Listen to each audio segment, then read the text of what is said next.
ফের একবার নেশা বিরোধী অভিযানে সাফল্য পেল সোনামুড়া থানা। গতকাল গভীর রাতে সোনামুড়া থানাধীন মধুবন নাকা পয়েন্টে একটি বাইক সহ ৮ কেস ব্রাউন সুগার উদ্ধার করে সোনামুড়া থানা।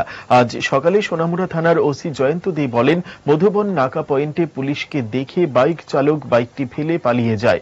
পরবর্তী সময়ে পুলিশ ওই বাইকটিকে তল্লাশি করে প্রায় ৮৪ গ্রাম ব্রাউন সুগার উদ্ধার করে, যার আনুমানিক বাজার মূল্য ৬ লক্ষ টাকা হবে বলে জানান ওসি জয়ন্ত দে।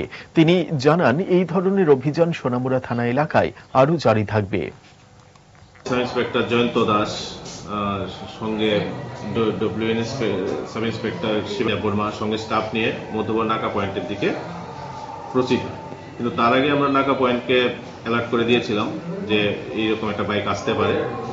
যাওয়ার পর ওয়েট করতে থাকে। কিছু সময় পরে যে সাসপেক্টেড বাইক ওটা দেখা যায় আসছিল, তো পুলিশ তখন সিগন্যাল দিলে ও কিছু দূর আগেই বাইকটা থামিয়ে ফেলে। তখন পুলিশ ওখান থেকে করে ওকে, কিন্তু ও বাইকটা ওখানে ফেলে ও রিভার সাইড তো রিভার সাইডের দিকে ও অন্ধকারে ফেঁকে দেয়। তখন বাইকের মধ্যে একটা ব্যাগ ছিল।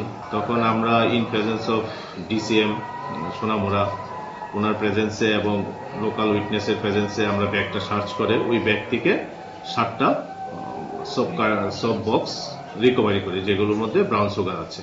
প্রত্যেকটা প্যাকেটের ওজন 12 গ্রাম করে। 7টা আমরা টোটাল 84 গ্রাম উদ্ধার করি। 7টা সব কেস আমরা রিকভারি করি এবং এই প্রসঙ্গে আমরা যে বাইকটা ছিল ওই বাইক রাইডারের এগেইনস্টে একটা এনডিপিএস অ্যাক্টে স্পেসিফিক কেস রেজিস্ট্রেশন করি।